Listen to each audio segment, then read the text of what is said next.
Listen-only mode. Hi everyone, welcome to today's webinar on radiation safety, the nuts and bolts of an effective program. My name's James, I'm the webinar event coordinator here at Triumvirate Environmental, and I'll be your moderator for today's event. Before we get started, I'd like to give you a brief overview on what this webinar is going to entail as we run through just a few housekeeping items, and we'll go on to that next slide there. Please note that everyone's microphones will be turned off for the entirety of the webinar, but if you do have a question or a technical issue comes up, you can use the questions pane to communicate.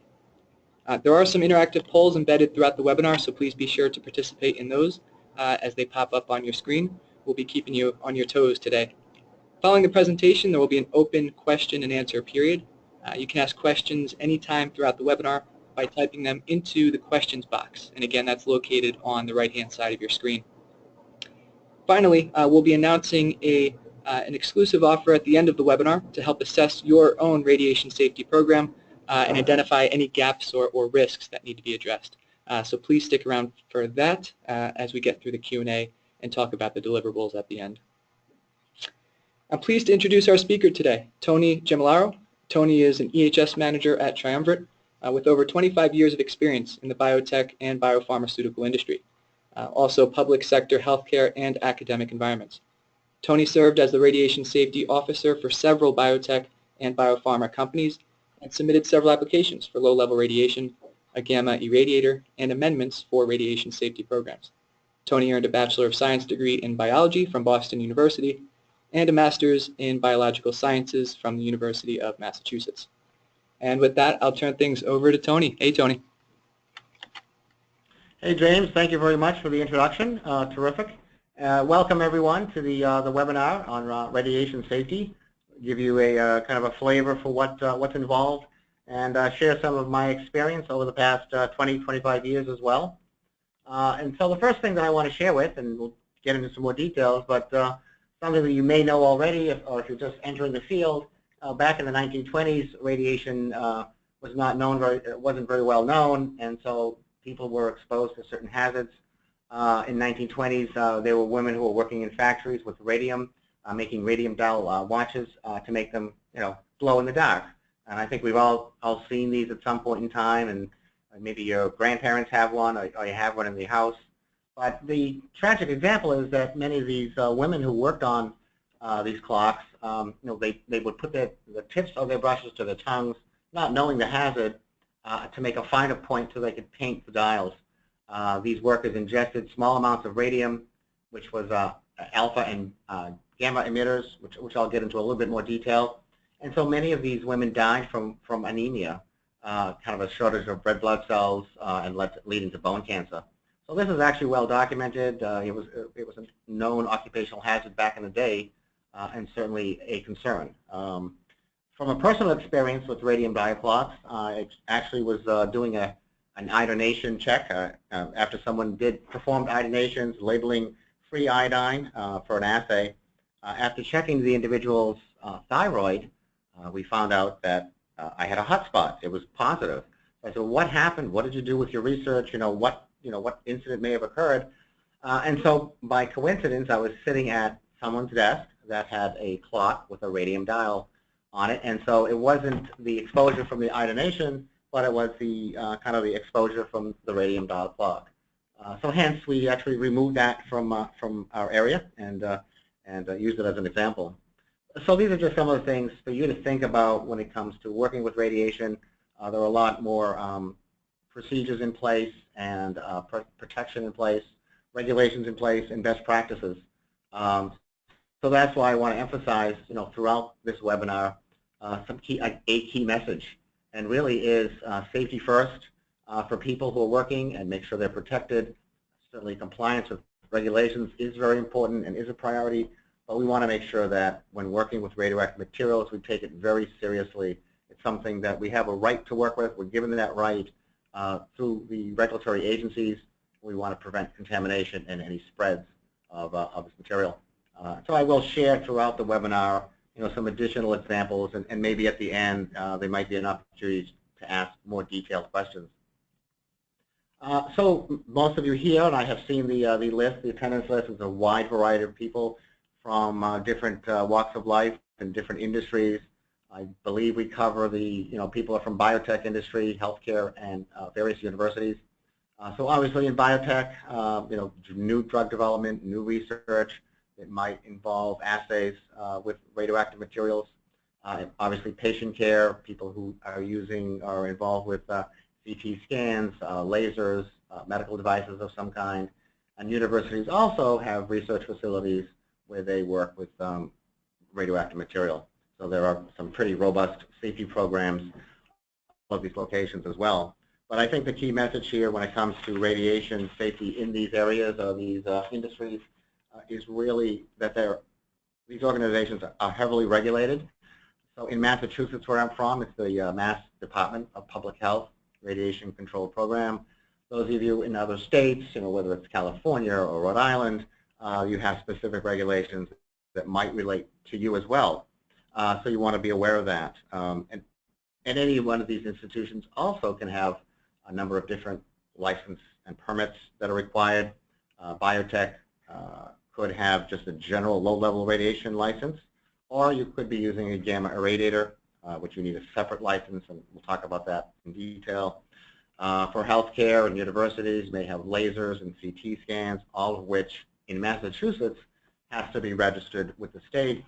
I believe in some states you do not have to register some of these devices, but again, you'd want to verify that to make sure that you are in compliance. And of course, with all of these institutions, annual training is required, record keeping is required, and obviously a formal posting and notice to employees is all part of that program. So what you will learn here is hopefully some additional information regarding the fundamentals of radiation protection, radiation safety. This is not meant to be a training course, but to give you some highlights and some ideas on how to effectively manage your own program. We'll look at laboratory practices and procedures, some maybe do's and don'ts, some best practices of what to do and what not to do. We'll look at surveys and dosimeters, and also reinforce the legal requirements as well. Certainly, as I said, it is the right to operate. We're given that right through this.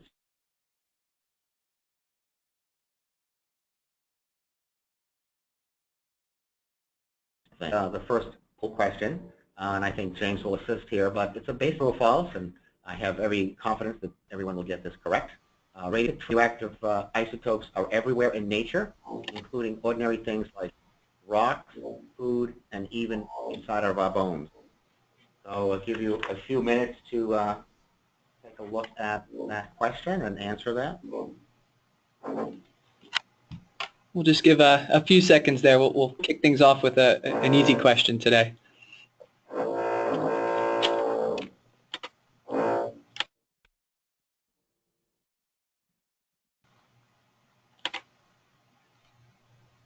So it looks like everyone voted. I'll share the results now. And Tony, we got 99% say true. Okay, for those of you who have picked true, you are correct. And certainly there is sometimes no right and wrong answer, but in terms of true, obviously we can see we can experience radiation exposure through various food sources, potassium iodide, carbon-14, and radon, which is actually in our soil, the rocks, rocky environments. It's the radioactive material that can come up through our basement. So basically, radioactive material is ubiquitous in nature, and I'll get into a few more details where it does come from various sources. And also look at medical devices, as I mentioned earlier, kind of that increase in CT and medical devices in the university settings or the hospital environment. Very interesting statistics, which we'll go into a little later on. So hopefully no one was surprised, and you all did very well. We'll see how you do with a few more of the poll questions throughout this webinar. So the agenda here is focused on three primary information here, comments about program oversight, what are some of the nuts and bolts of the program in terms of compliance with the program, the role of the radiation safety officer, and employees who work within the program, and it's very important to provide training and education. I like the word education versus training. Hopefully people will understand what they're doing, why they're doing it, and not just check off a training list just so they can go back and work with radioactive material. And then certainly documentation, which I will emphasize is very important and very critical to the success of the total program. And then we will we'll take some summarize in the end and review some maybe burning questions you might have, questions and answers. Maybe you can share some lessons learned as well from this webinar. So I want to share another tragic example, rather a short one. I don't have a lot of details. Some of you may or may not know, but in the late 1990s, there was an MIT researcher that was contaminated with radioactive material. You know, I'll keep this one short, but basically the researcher, you know, they tested this researcher, they went through final results, there was a report filed through the Department of Radiation Control. It was investigated by the local and federal authorities, and they came to a conclusion of the possibility that the researcher contaminated himself as a result. So I don't have any more details, but certainly there are people that can misuse radioactive materials. There have also been cases where people have put radioactive materials in water coolers, you know, at facilities for whatever reason. So, you know, back in the 1990s, it wasn't a time of, it was well before 9/11, and now that would be considered an act of terrorism. So again, it might seem like a simple example, but it's something we want to take very seriously when working with radioactive materials. So in terms of a general radiation overview, I think the brochure that went out, we're looking at when working with material, we want to diminish and reduce our exposure at all costs. When working with ionizing radiation, and ionizing radiation is that radiation that's capable of removing or displacing electrons from nearby atoms or molecules. So if you go back to your basic 8th grade chemistry and science, it's the basic proton, neutrons, and electrons. So these radiation can have serious effects at high doses and can compromise safety. But many of you may be working in labs where you're working with low-level material, with chips, carbon, hydrogen, iodine, phosphorus, and sulfur, and those would be low-level and very, you know, if handled properly, unlikely to cause safety issues or incidents. So we'll provide some basic guidance as part of the webinar and make sure that you're compliant and inspection ready, and at least give you some food for thought and some ideas of how you can manage your program. The next question is, what is this? I also teach astronomy part-time, so what I have seen in the astronomy field is what we see here on the screen is a nebula. It's a kind of a supernova. So the idea here is that radiation comes from outer space. Radiation is something that is all around us. The sun does emit solar flares every 11 years, and so certainly more radiation comes to the Earth at various times, and that fluctuates. So again, radiation is all around us, and it comes from the cosmos and the universe as well. So in terms of the basic fundamentals, I gave some examples of radiation, looking at the basic proton, neutrons, and electrons. So as radiation is emitted, it's releasing alpha, beta, X-rays, gamma rays, and that's all part of the ionizing radiation. And then there's non-ionizing radiation, which involves your everyday equipment or items at home, such as microwaves,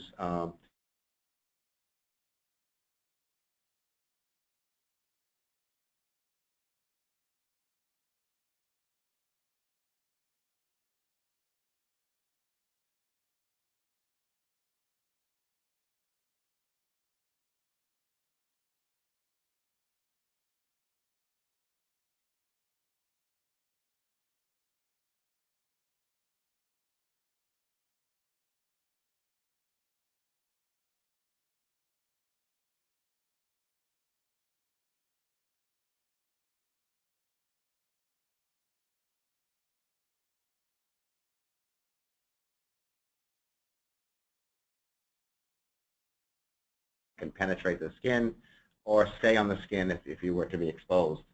And then the gamma radiation, for example, is something that is capable of traveling longer distances and is stopped by lead. So you want to make sure that you prevent any potential for an internal or external hazard. So this is just a basic shielding comparison, probably well known throughout the field of radiation and how we can stop alpha, beta, gamma radiation by skin, plastic, lead, concrete, or lead-lined plexi, and water. All of those, I think, are very important. So one of the basics of radiation safety is actually understanding the hazards of ionizing radiation, what's involved with the process, and what do we need to do to protect ourselves. But certainly radiation can deposit in the neighboring atoms, resulting in the removal of these electrons. So we're looking at the potential for atoms to enter the human body, enter cells, and kill off cells as well. So we're looking at what can we do to prevent any potential for danger or cancer forming as a result of that hazard. So quickly, in terms of biological effects, radiation does pass through the body, and then these molecules can be affected on the body, which depends on how much dose the body receives and how quickly it receives it. So what we're looking at, the government does set some limits, some occupational dose limits for us. We're looking at, and I'm not going to get into the details of the terminology, but again, 5 rems per year is the maximum dose limit, but the intention is to reduce that to millirems, or 10% of that. So we're looking at definitely a greatly reduced amount of exposure, and it also depends on potential exposure to the lens of your eyes, your skin, minors, so no one under the age of 18 is allowed in the laboratories or space where there's potential for hazards, and anyone who might be expecting, certainly the developing fetus has to be protected, and so there are some limits that protect people.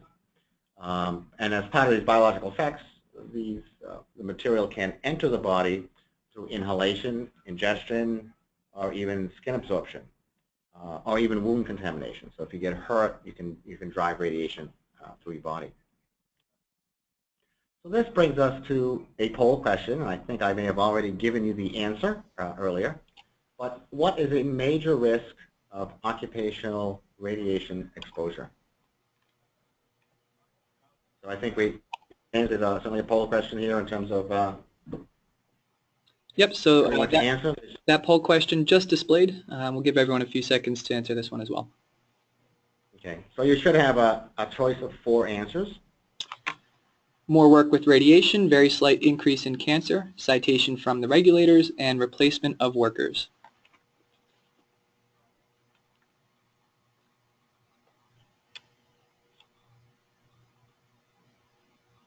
All right, looks like just about everybody got their answer in. We'll close that now and share the results. 66% chose very slight increase in cancer, Tony.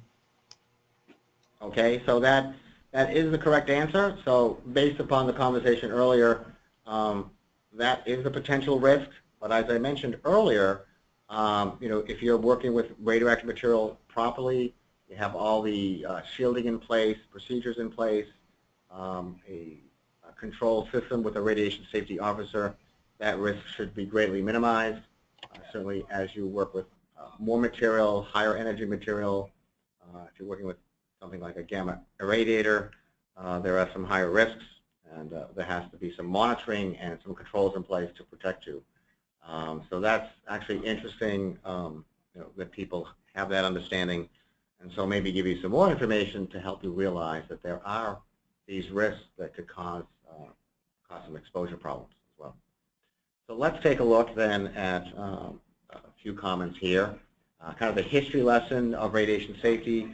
Madame Curie and her husband Pierre first discovered curium and radium, were first exposed to ionizing radiation back in the early days, probably before the 1920s, and certainly they helped look at radiation and radiation effects.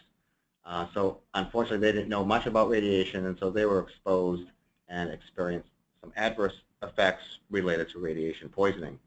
And so this brings us to an interesting report that I alluded to earlier on ionizing radiation. It's the NCRP report, which is the National Council on Radiation Protection. And if you go to this article, which is NCRP report number 160, on the population, this is very interesting to me because I've been doing this for a long time. But back in the 1980s, the background radiation was about 360 millirems, and now we're up to about 620 millirems. So this is all taken from background radiation, from medical devices, again, and we're looking at the total amount of radiation exposure that could be experienced during someone's lifetime. If we take a look at the next slide, we can look very closely at kind of a breakdown of the information as well. So we're looking at ubiquitous breakdown here of 300 for background. And again, many of that, or most of that, sometimes up to 50%, can be from radon, from the normal environment, obviously from medical as well. We can see that that is 53 and 300 from 1987 to 2006. And then we have seen that increase. So again, diagnostic medicine, we have seen an increase as well. So I think what kind of the main point here is that due to, or the increases are due to the use of medical imaging procedures, CT, nuclear medicine, and other consumer products, industrial and research and occupational tasks. So many of these tasks now have increased the background radiation. Certainly this may be of a concern, but I think it's still well below the allowable limit. Those of you who are familiar with OSHA standards and permissible exposure limits, the ALARA, or the PEL for radiation, as I said, is 5 rems or 5,000 millirems.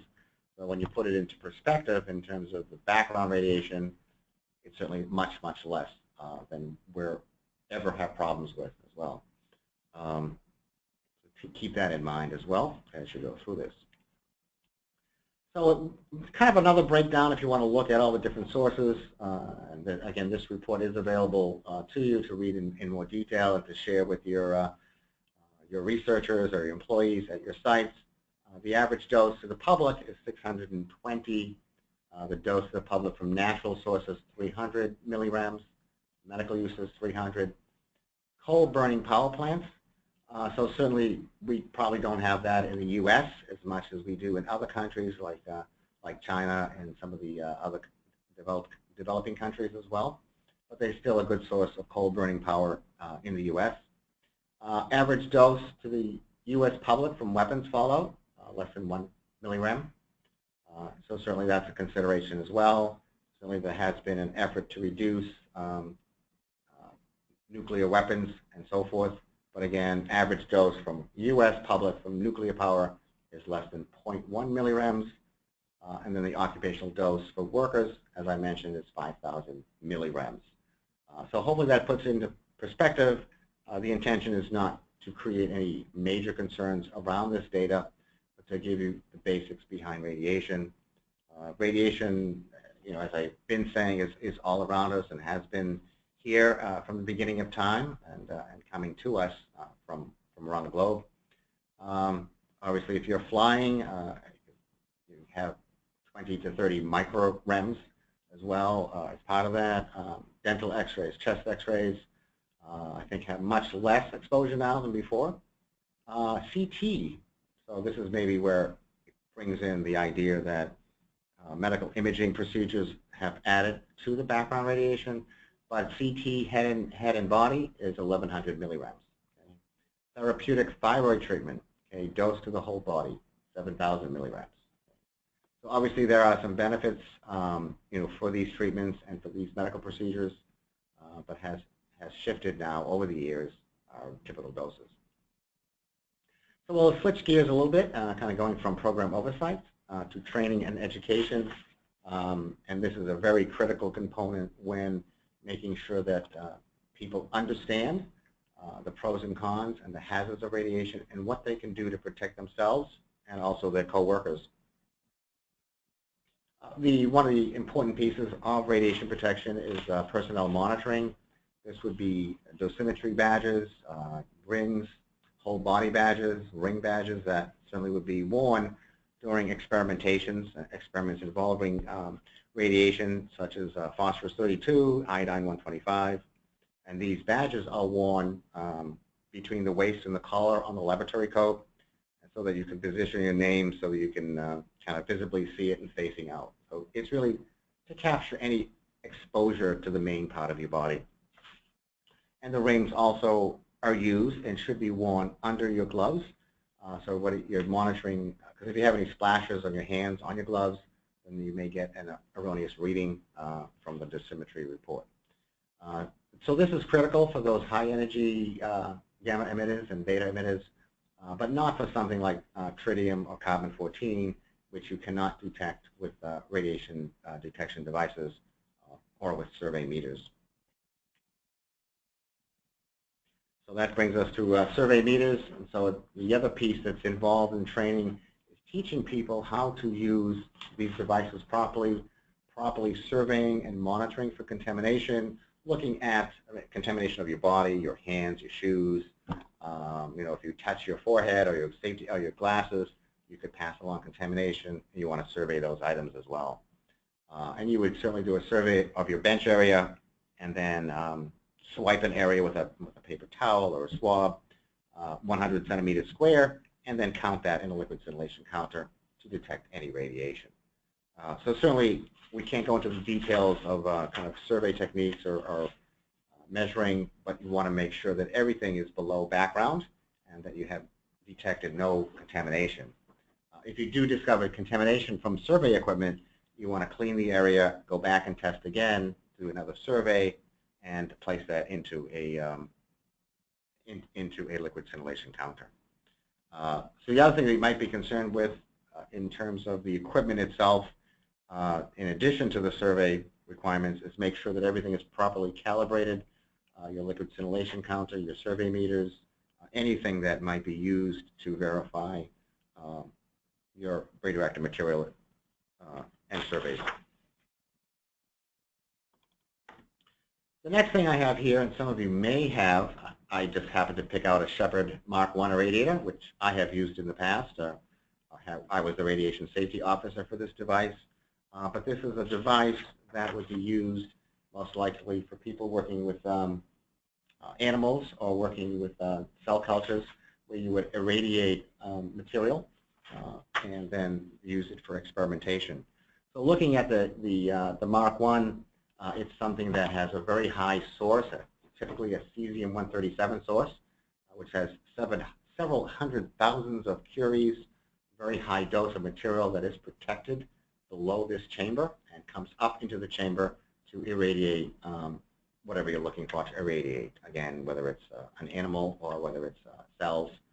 And so the key message here is that this not only has radiation issues, but also can serve to create a spatulation hazard, which means that that heavy door that you see on the right-hand picture can actually kind of come across and crush your hands and your fingers. Obviously, there's a potential for radiation exposure, but you need to monitor this equipment by doing frequent surveys and double-checking to make sure everything is safe when people are entering this room. Now we have strict security guidelines around the irradiator, where you have to have a security check, fingerprints, and probably a background check as well. So you can use these in any institution throughout the country, and you need to have the proper security checks in place for this use. If anyone has any of this equipment on site, certainly would welcome some questions at the end as well. So this does bring us to another poll question. So what does ALARA stand for? Okay, we've talked a little bit about ALARA throughout, about protection, but what does this mean to you, and what type of training have you had maybe that brings you to the correct answer? So we have A, B, C, or D. And you should see the options listed. So we have as low as reasonably allowed, as least as readily available, as low as reasonably achievable, and actual levels are reasonably allowable. So we'll give you a few more seconds to respond to that one.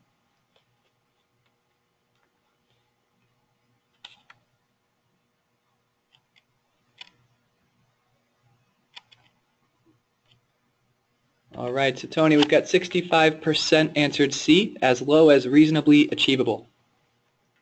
That's a good answer. Obviously, as low as reasonably achievable is correct, and that really is taking into consideration time, distance, and shielding. We're able to work with radioactive material safely as long as we maintain that basic understanding and protection. So when we're looking at radiation in the laboratory, ALARA, we're looking at the time that is spent working with material, certainly reducing and keeping it short, maybe even practicing with water first before doing the experiment. And that not only applies to radioactive type experiments, but if you're working with chemicals or you're working with biologics, certainly practice this as a good practice. Safety is important, so you think about it throughout anything that you do. So keeping time short and then maybe practicing in an experiment beforehand, becoming more proficient in that experiment before performing it. Keeping a safe distance. So certainly you're not going to be right on top of the material. You want to make sure that you have keep a distance away. You're not going to be right on top of it. You don't want any exposure that would click onto your your badge or your ring, things like that, and that would show that you have a potential exposure if you're too close. The best thing, or one of the things that you can do too, is provide proper shielding, which we talked about earlier. So certainly plexiglass or lead lined material to protect you against certain radiation sources.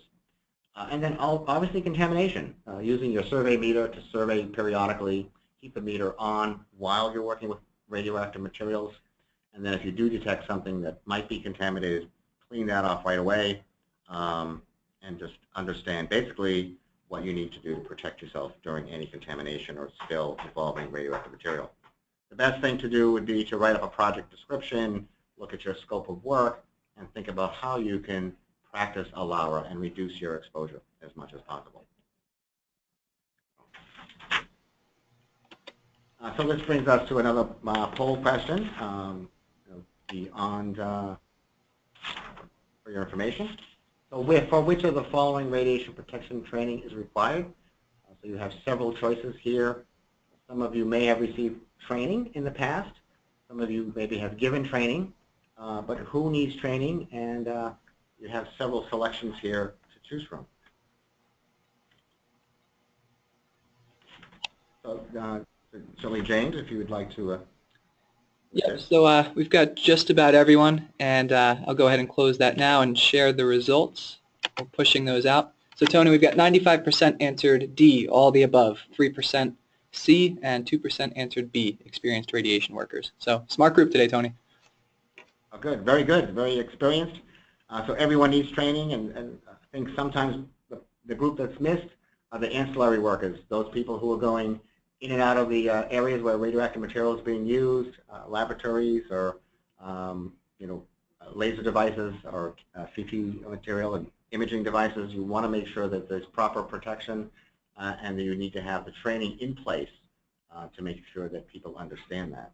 And the other key factor with training is that you also need to test people as well. So if you test people, get them engaged, then they won't end up like the people in this picture, another radiation training seminar. The topic can be dry, but I think if you engage people and get them more involved, I think then they'll be more interested in protecting themselves and certainly their coworkers as well. So think about that as you're going through your radiation program, or thinking about if you're putting together a radiation program, making something that's interesting, engaging people, maybe having a Jeopardy game or something that people can learn more about. So certainly there are some basic rules in these restricted areas where radioactive materials are being used. These areas need to be secure and safe and locked.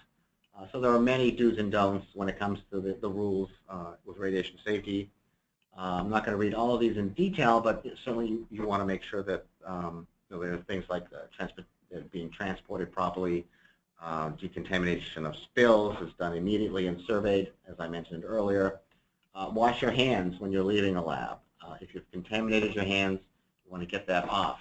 But I think the key point with washing hands, you don't want to scrub the radioactive materials off. If you scrub too much, then you may drive the radioactive materials into your skin and then into your body. So in some cases, and I have known of a co-employee, an employee years ago, who did experience contamination on his hands. We couldn't get it off, so we actually had to wait for it to just normally come off his hands. A very, very low amount, but again, wanted to be very cautious. And we covered it and monitored it over a period of time. So think about that in terms of your rules. You don't want anyone to come in contact or have this on their hands and even bring it home, keeping that important. If you've hired a contractor or other service provider, then you have to supervise those people in the radiation room. You don't want to leave people unattended unless you want to provide detailed training for those individuals. So this is just some food for thought, and keep that in mind as you go through your program. If you do have any evidence of food in your lab, so you had a pizza and you ate in the conference room, but you threw the box in the lab where radioactive materials are being used, then that would be proof or evidence that you're eating in the laboratory. So something to keep in mind. I think we have a well-educated group of people out there now who should know better and should not bring food into a laboratory, especially into a lab where radioactive materials are being handled. So this brings us to the last section on the agenda related to documentation. And documentation is very critical to the program.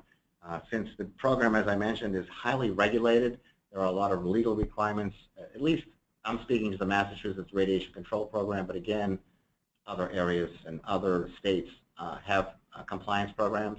This is just an example. So certainly if you're issued that license, it's important to follow those again and adhere to the legal requirements. What's important here in the last bullet is failure to maintain compliance in Massachusetts or any state could result in enforcement actions, including a license suspension or revocation. I think that's the last thing that you want your institution to go through is some kind of enforcement action or go through something that would kind of jeopardize the research and the people who are there at your institution. So these regulations are required. It's very important for documentation to make sure you have details. When someone comes in to inspect or a regulator, these documents should be very clear and precise. You need to know exactly how much material is coming into the facility, how much is leaving, and being able to account for that material. If you have those in place, then there's no need to continue to dig even further into the program, show that you have control over the program and you have systems in place. So certainly in Massachusetts, again, there are rights and responsibilities of a worker and can notify the state if they think they have a problem or they're not being protected adequately. And then certainly with the license and registrations, the state does inspect facilities every 2 to 3 years. They can't forget you and come every 5, but you want to be prepared and inspection ready. So you don't want to wait for an inspection. You want to make sure that you have your program in place, and you should also be doing an annual inspection on your own and periodically checking your program throughout the year as well. And these requirements are legal requirements for documentation certainly are very important. Again, as I mentioned, annual training, appointing a radiation safety officer, making sure that you have a formal inventory system, document your surveys and your equipment maintenance as well. All of those are very important in establishing compliance with the program. I think, James, this brings us to program responsibilities, and we have a poll question coming up as well. But in terms of the program itself, employees have a responsibility. They need to certainly maintain awareness, apply the company or institutional policies, and handle material with caution, dispose of it appropriately, maintain the logs that I spoke about, and store it in a secure manner. The radiation users also have to handle it in a safe way and keep exposures as low as reasonably achievable. And obviously, if you're a radiation employee or in the area, you need to have that training as well, and maybe even have a permit in place that's customized through the institution to maintain that program. We talked briefly about inventory controls, but radioactive materials need to be locked up. Inventory is up to date. You need to do a daily closeout and use log, and make sure that everything is safe before leaving the laboratory. Waste is also something that needs to be considered, properly documented. Consider any potential for exposure in the waste process, and especially if you have mixed waste, chemicals or biologicals, that needs to be handled appropriately. In some cases, you may need to decay. I didn't go into great detail, but you can decay your material over a period of time, and then you can throw it away as just a chemical waste, as opposed to radiological waste. So again, when in doubt, you would contact your RSO. He or she would provide you with those details for waste disposal. Any packages that come in, certainly would look at defacing the label and putting it in the trash. So who would you contact? So I have a little cartoon here. Contact your radiation safety officer that you might have missing material. Maybe you lost your dosimetry badge, or if you have a problem receiving or shipping radioactive material, or if you need any special training as a result of your experimentation. So again, not to rehash in great detail, but documentation is very important. You want to make sure that all the paperwork is in place. And it may seem like a tedious task, but it's necessary to make sure that you can prove that your program is in place. So certainly keep that in mind as well.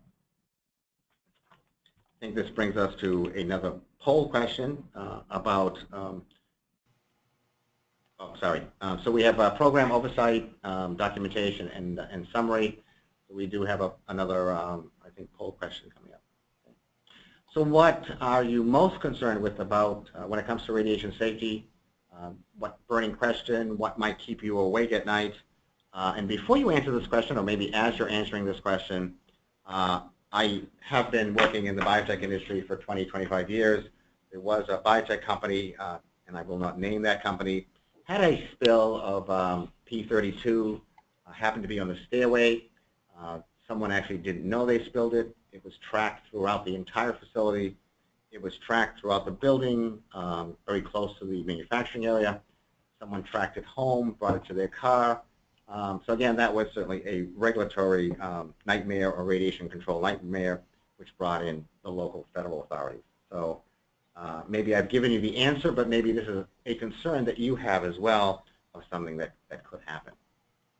So James, I'm sorry I went a little too long on this question. No, you're good. I think you may have caused a spike in answer A. No, but it's 60% we have for contamination. We'll close that poll now and share the results.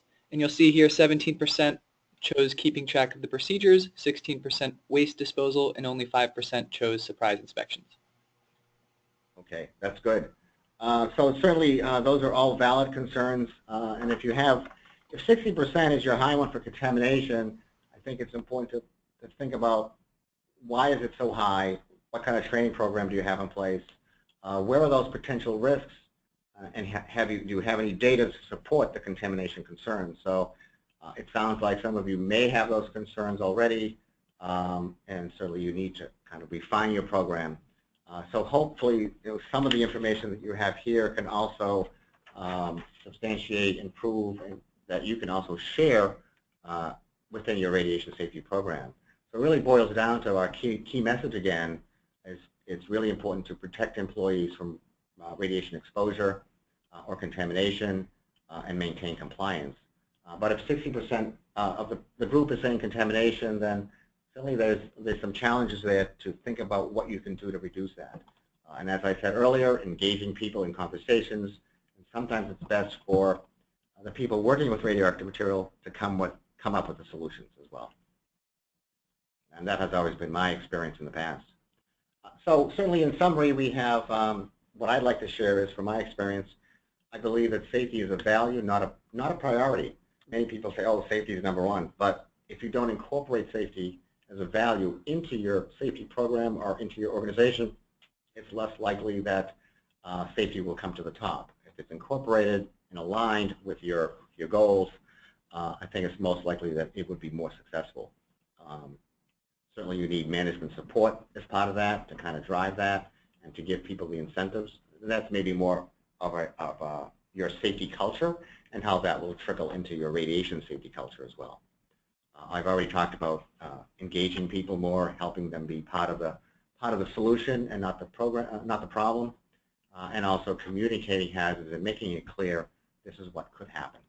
I also think about my days in my graduate school days where I did not have any training at all. I was working with tritium, so I guess I was lucky. I don't remember any contamination, but certainly I think having kind of the right attitude and the right frame of mind to do the right thing is very important. So I think we can open it up, James, to some additional questions. Any other burning questions you might have regarding this webinar, or any other questions you might have? Sure. Well, thank you, Tony, for kicking things off here with this discussion. And we do have a few questions that have come in. I will encourage those of you that have a question. We've got about 10 minutes to go. So please get your questions submitted while we have Tony here. And I will provide his contact information later on in case you want to get in touch after the webinar. But let's start with the few that have come in so far, and we'll take as many as we can. Tony, to start, can you speak more to the regulations around radiation safety? In terms of regulations, certainly it all starts with the application. So you need to comply first with submitting an application to the Radiation Control Program. I'm speaking for Massachusetts. These regulations have to be very clear. You have to submit detailed information about the equipment that you're planning to use, who will be the RSO, who will be the radiation users, details about the compliance piece and following the regulations that are in place. I did highlight a few things in the webinar, but certainly looking at the big picture for your program and making sure that you do things like keeping reports in place and ready for users. In Massachusetts, there's also a compliance piece of regulation that requires people to fill out a radioactive waste survey annually, and that is required for Mass. Other states may have that as well, but it's really to document the waste that's being shipped out of the facility and tracking how much material you're using, and that relates to a fee that the state also sends out to each user. So the compliance piece is very important, and the regulations are important to follow. So I'm not sure that answers the original question, but certainly be happy to chat with any individuals who want more details about regulations. Excellent. And you mentioned the acronym RSO again, and one question came in. What is an RSO? So if you could clarify that for this attendee, that would be great. Oh, sure. RSO is the Radiation Safety Officer. Sometimes it also could be referred as Radiation Safety Protection Officer, but RSO is someone who has authority through management and through the program, manages the program, and actually can shut down the program and take people out of the program. So they have a very important role within the organization. Thanks for clarifying. Question from Erica. Can you clarify signage posting requirements and where they need to be posted? Outside the lab, next to the radiation producing equipment, etc. Yeah, so outside the lab, and you also need to post a notice to employees. That's required by the NRC, kind of an NRC posting and mass requirement. You should also label your equipment that's in your lab where radioactive materials are being used. And all of that should be in a secured area and properly labeled and documented. Okay, and if you work with any... Okay. Yeah, good. And what type of qualifications or training or certifications do you need to become an RSO? That's our next question. So typically what I have done in the past to become an RSO is to take a 40-hour class, which will go through all of the details of radiation protection.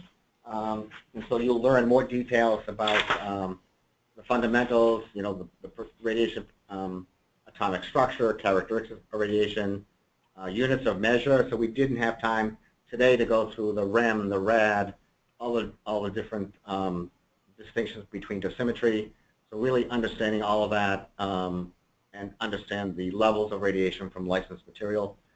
So a 40-hour class will give you all those details, give you some examples on how to handle and use devices, and maybe some examples of radiation laboratory procedures, more details on contamination control and storage, accountability of material. And then we didn't cover in great detail, but what you would also get experience with emergency procedures. If you have a spill, what do you do? If you lose some material and it ends up in the dumpster, do you go and retrieve it? How do you report that? Is that an emergency or an incident? And obviously, if someone is injured as a result, all of that would be part of a 40-hour course. But the RSO, after going through that training, can also take that and provide training to employees in the program. Great. Well, I hope that was helpful. And Tony, like you said, you've been doing this for quite a while, so those are good recommendations for this attendee. And we've got time for 2 or 3 more questions. Want to talk a little bit about audits and how often should a radiation safety program be reviewed? Is annual enough? Annual is probably a good practice, but from my experience, I've actually put together like a quarterly review, quarterly reports. As I mentioned earlier, there's a radioactive waste survey in Massachusetts that you need to submit. I think if you monitor your records periodically, such as quarterly, I think that's more prudent practice and a best practice for a program. And it does ensure that you're keeping track of material. If there's any question about your inventory records, you've captured that sooner. But you may want to do it, monthly, depending on the size of your program as well. Okay. Great, thanks for that. And finally, can you walk us through a typical audit? What exactly are you looking for? Oh, so certainly looking at, I guess, training records. The inspector can come in, look at the training records, make sure you've done your annual training. It's meeting the requirements of your application, because you are required to put in a detailed description of your training. They may come in and also interview employees. So you need to prepare your employees for that. They have a right to ask, certainly not to interfere with work, but they can talk with individuals. The audit, too, will go through your written program, make sure that you have an adequate radiation protection written program in place, and then we'll look at practices in the lab, actually go to the lab area or if it's a university or other areas, and look at those areas to make sure that there's good housekeeping, there's no evidence of any contamination. They may even bring a survey meter with them. So they'll just check to make sure that everything's in place. Your material is secured and locked up the way it should be, and some of those details. So that's pretty much what they will look, just verify compliance and verify your license requirements. Perfect. Thanks for walking us through that. And Tony, that'll do it for questions. We'll move on to the next slide. I want to just clarify what everyone's going to receive as far as follow-up materials. I did not mention this before, but you will get a copy of the recording and the slide deck. So that you will receive that in an email tomorrow morning. I want to draw your attention also to the link on your screen. You can follow that to request a complementary gap analysis. As part of this analysis, someone like Tony will help you assess your current program and identify and provide recommendations for closing any particular gaps. And this will help you in preparing for your audit, which we will also be able to assist with if you'd like someone to come out and do a more comprehensive inspection. So feel free to follow that link for more details. Tony's email is provided if you have any additional questions after digesting the information from today. So feel free to reach out to him. I'm sure he'll be happy to respond to any of your questions. And finally, just feel free to get a hold of Triumvirate. There's a phone number there. We do offer comprehensive EH&S services, including waste disposal, lab decontamination, and engineering services. So we'd love to talk to you and find out what your current and future needs are.